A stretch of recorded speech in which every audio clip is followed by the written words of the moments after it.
Ghosts I Have Met and Some Others by John Kendrick Bangs. To Choice Spirits Everywhere. Ghosts that have haunted me, a few spirit reminiscences.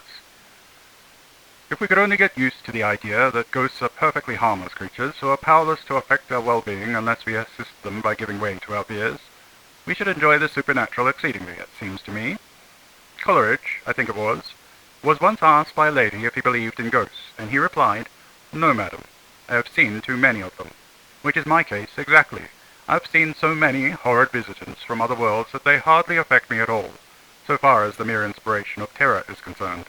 On the other hand, they interest me hugely, and while I must admit that I do experience all the purely physical sensations that come from horrific encounters of this nature, I can truly add in my own behalf that mentally I can rise above the physical impulse to run away, and invariably, standing my ground, I have gained much useful information concerning them. I am prepared to assert that if a thing with flashing green eyes, and clammy hands, and long dripping strips of seaweed in place of hair, should rise up out of the floor before me at this moment, 2 a.m., and nobody in the house but myself, with a fearful nerve-destroying storm raging outside, I should without hesitation ask it to sit down and light a cigar and state its business, or, if it were of the female persuasion, to join me in a bottle of sarsaparilla, although every physical manifestation of fear of which my poor body is capable would be present. I have had experiences in this line which, if I could get you to believe them, would convince you that I speak the truth.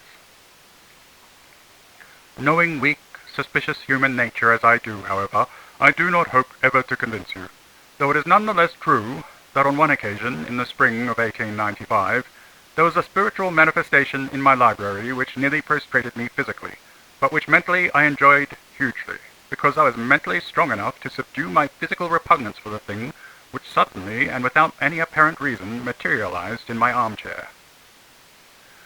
I'm going to tell you about it briefly, though I warn you in advance that you'll find it a great strain upon your confidence in my veracity. It may even shatter that confidence beyond repair, but I cannot help that.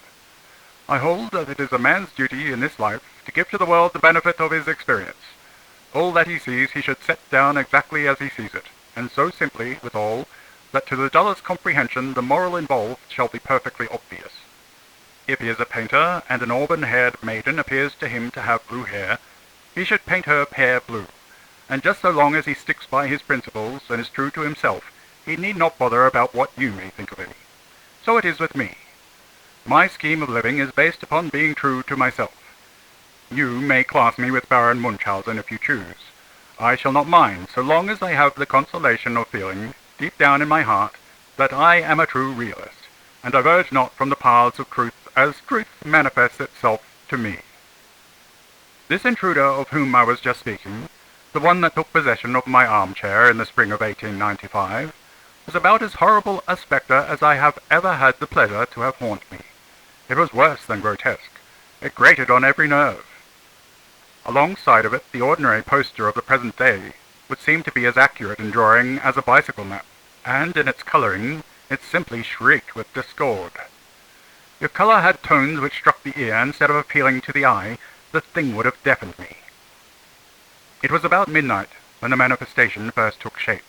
My family had long before retired, and I had just finished smoking a cigar, which was one of 1,000 which my wife had bought for me at a Monday sale at one of the big department stores in New York. I don't remember the brand, but that is just as well. It was not a cigar to be advertised in a civilized piece of literature. But I do remember that they came in bundles of 50, tied about with a blue ribbon. The one I had been smoking tasted and burned as if it had been rolled by a Cuban insurrectionist while fleeing from a Spanish regiment through a morass, gathering its component parts as he ran. It had two distinct merits, however. No man could possibly smoke too many of them, and they were economical, which is how the ever-helpful little madam came to get them for me. I have no doubt they will some day prove very useful in removing insects from the rose bushes. They cost $3.99 1,000 on 5 days a week, but at the Monday sale they were marked down to $1.75, which is why my wife, to whom I had recently read a little lecture on economy, purchased them for me. Upon the evening in question I had been at work on this cigar for about 2 hours, and had smoked one side of it 3/4 of the way down to the end, when I concluded that I had smoked enough for one day, so I rose up to cast the other side into the fire. which was flickering fitfully in my spacious fireplace. This done, I turned about, and there, fearful to see, sat this thing grinning at me from the depths of my chair. My hair not only stood on end, but tugged madly in an effort to get away.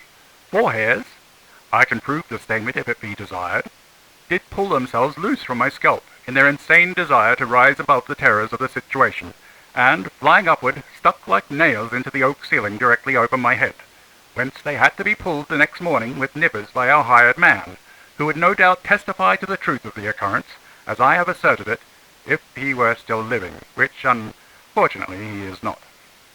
Like most hired men, he was subject to attacks of lethargy, from one of which he died last summer.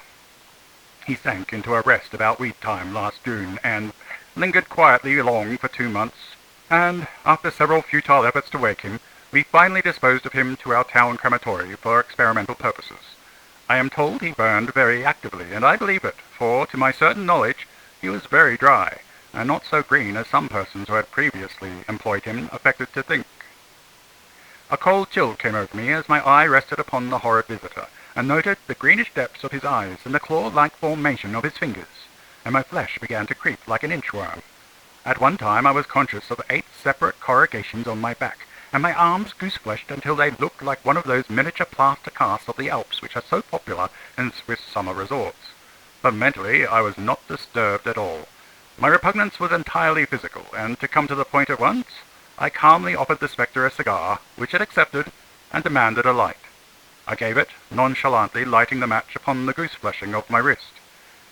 Now, I admit that this was extraordinary and hardly credible, yet it happened exactly as I have set down, and furthermore, I enjoyed the experience. Except for its personal appearance, this particular ghost was not very remarkable, and I do not at this time recall any of the details of our conversation beyond the point that my share of it was not particularly coherent, because of the discomfort attendant upon the fearful hair-pulling process I was going through. I merely cite its coming to prove that, with all the outward visible signs of fear manifesting themselves in no uncertain manner, mentally I was cool enough to cope with the visitant, and sufficiently calm and at ease to light the match upon my wrist, perceiving for the first time, with an Edison-like ingenuity, of one of the uses to which goose-flesh might be put, and knowing full well that if I tried to light it on the sole of my shoe, I should have fallen to the ground, my knees being too shaky to admit of my standing on one leg even for an instant. Had I been mentally overcome, I should have tried to light the match on my foot, and fallen ignominiously to the floor then and there. There was another ghost that I recall, to prove my point, who was of very great use to me in the summer immediately following the spring of which I have just told you. You will possibly remember how that the summer of 1895 had rather more than its fair share of heat, and that the lovely New Jersey town in which I have the happiness to dwell appeared to be the headquarters of the temperature. The thermometers of the nation really seemed to take orders from Beechdale, and properly enough, for our town is a born leader in the respect to the heat. Having no property to sell, I candidly admit that Beechdale is not of an arctic nature in summer, except socially, perhaps. Socially, it is the coolest town in the state.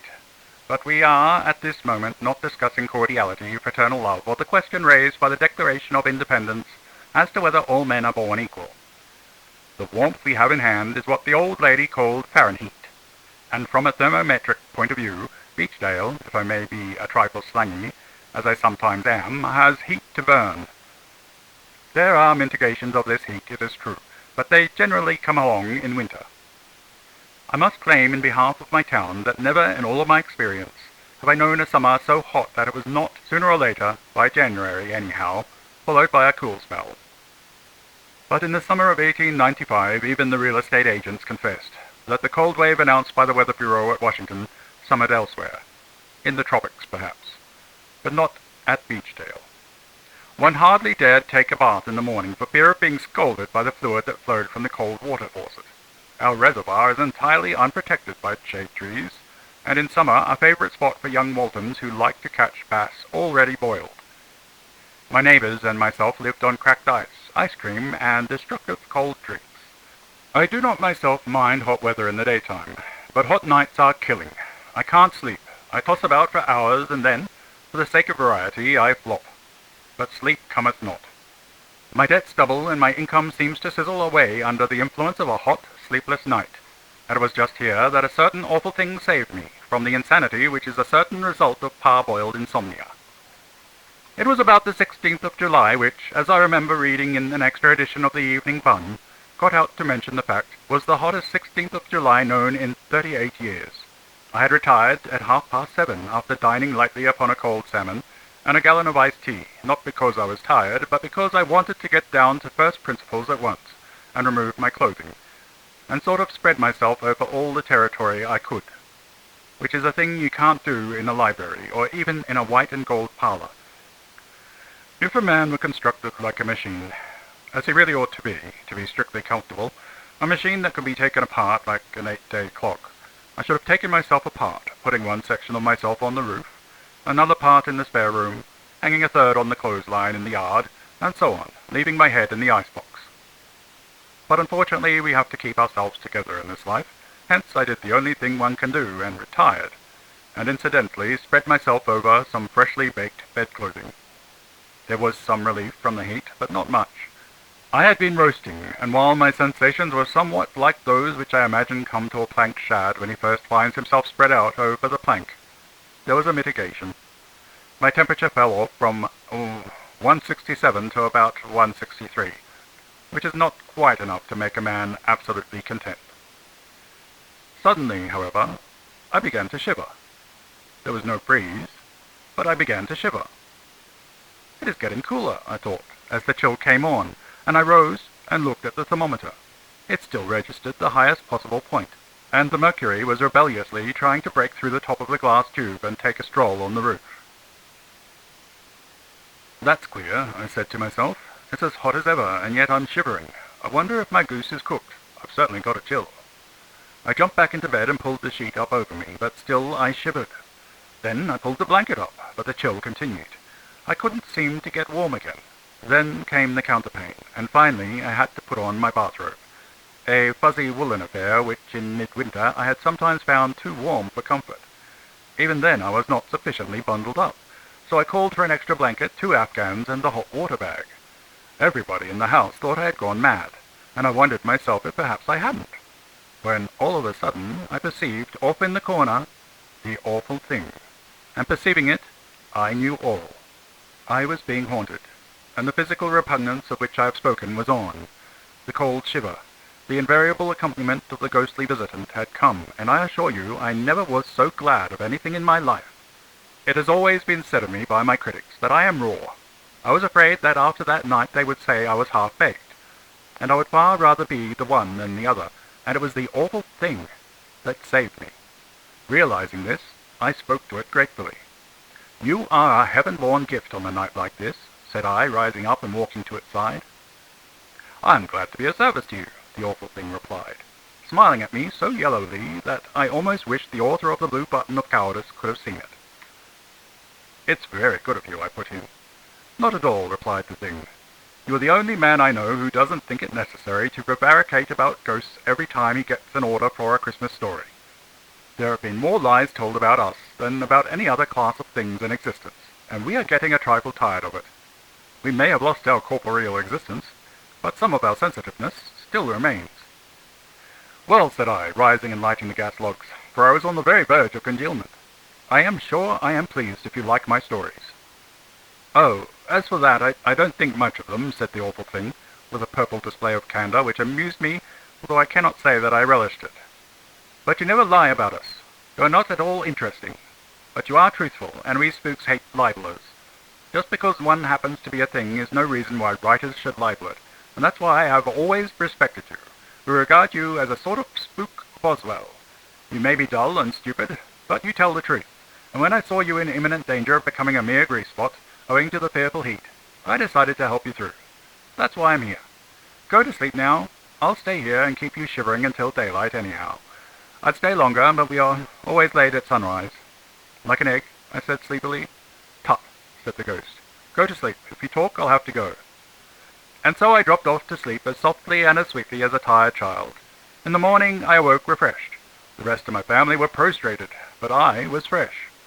The awful thing was gone, and the room was warming up again, and if it had not been for the tinkling ice in my water pitcher, I should have suspected it was all a dream. and so throughout the whole sizzling summer the friendly spectre stuck by me and kept me cool. And I haven't a doubt that it was because of his good offices in keeping me shivering on those fearful August nights that I survived the season and came to my work in the autumn as fit as a fiddle. So fit, indeed, that I have not written a poem since that has not struck me as being the very best of its kind, and if I can find a publisher who will take the risk of putting those poems out, I shall unequivocally and without hesitation acknowledge, as I do here, my debt of gratitude to my friends in the spirit world. The manifestations of this nature, then, are harmful, as I have already observed, only when the person who is haunted yields to his physical impulses. Fought stubbornly, inch by inch, with the will, they can be subdued, and often they are a boon.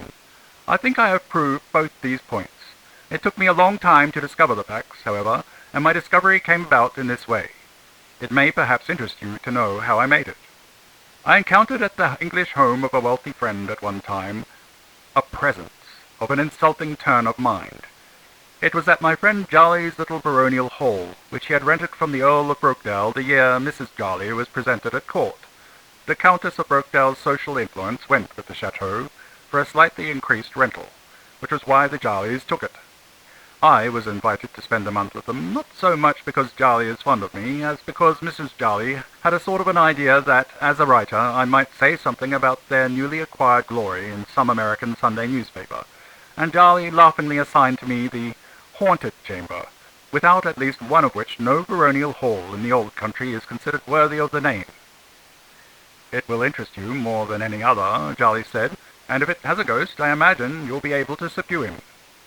I gladly accepted the hospitality of my friend, and was delighted at his consideration in giving me the haunted chamber, where I might pursue my investigations into the subject of phantoms undisturbed. Deserting London, then, for a time, I ran down to Brokedale Hall, and took up my abode there with a half-dozen other guests. Jarley, as usual since his sudden cold fall, as Wilkins called it, did everything with a lavish hand.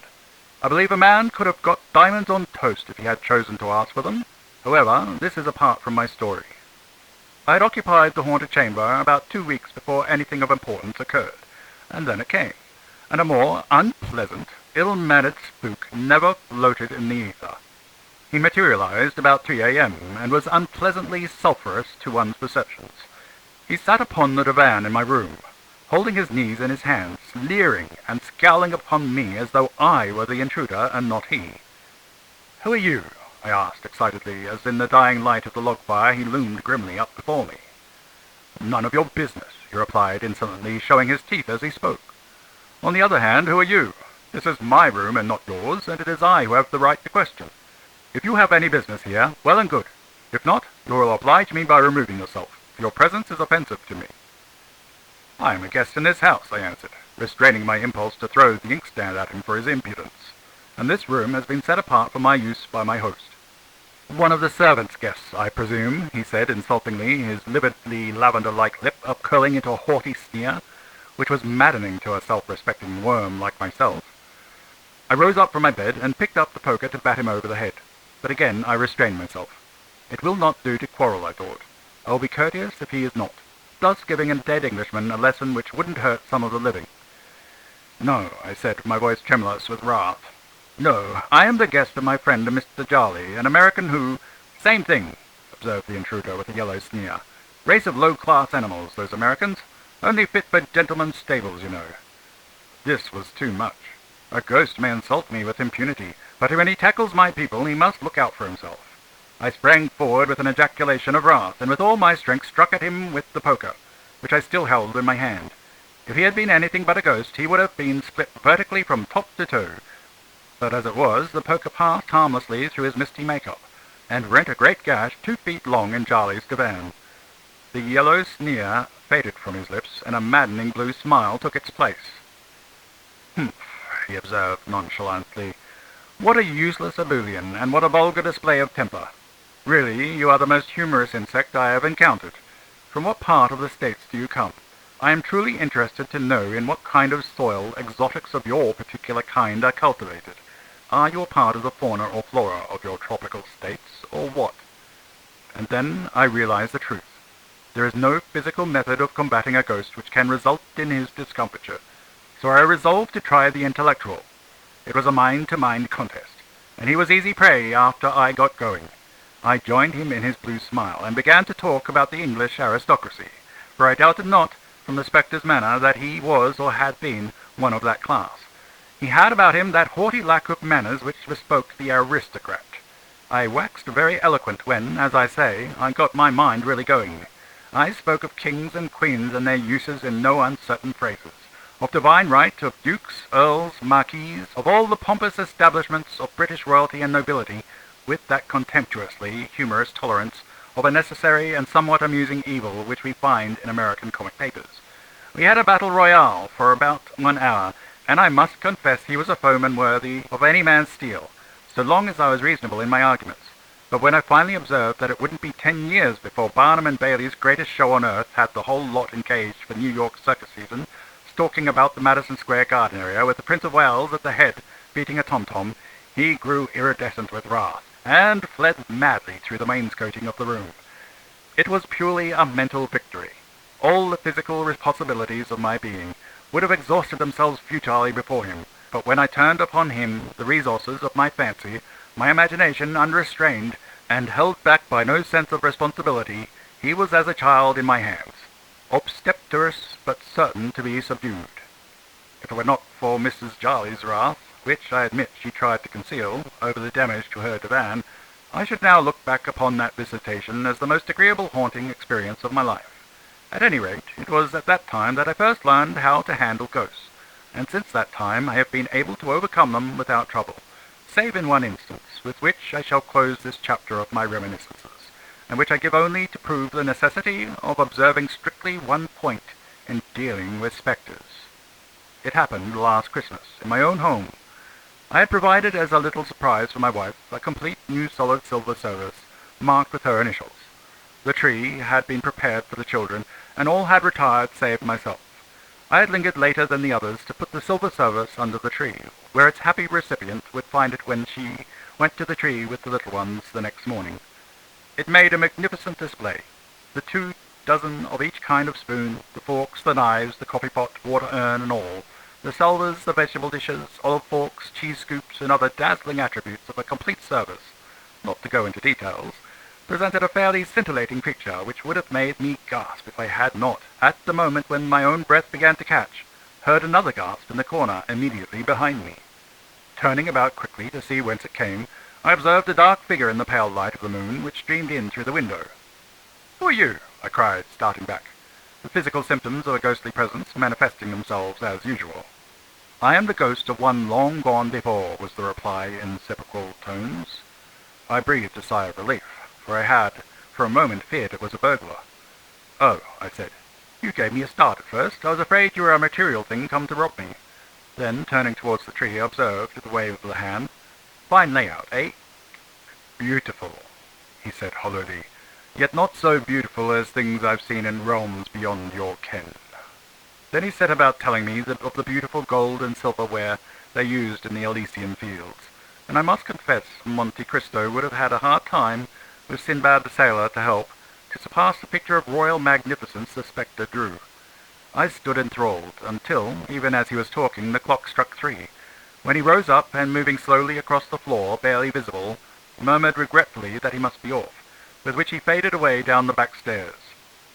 I pulled my nerves, which were getting rather strained, together again, and went to bed. Next morning every bit of that silverware was gone, and what is more, 3 weeks later I found the ghost picture in the Rogues' Gallery in New York, as that of the cleverest sneak thief in the country. All of which, let me say to you, dear reader, in conclusion, proves that when you are dealing with ghosts, you mustn't give up all your physical resources until you have definitely ascertained that the thing by which you are confronted, horrid or otherwise, is a ghost, and not an all-too-material rogue with a light step, and a commodious jute bag for plunder concealed beneath his coat. How to tell a ghost, you ask? Well, as an eminent master of fiction frequently observes in his writings, that is another story, which I shall hope some day to tell you for your instruction and my own aggrandizement.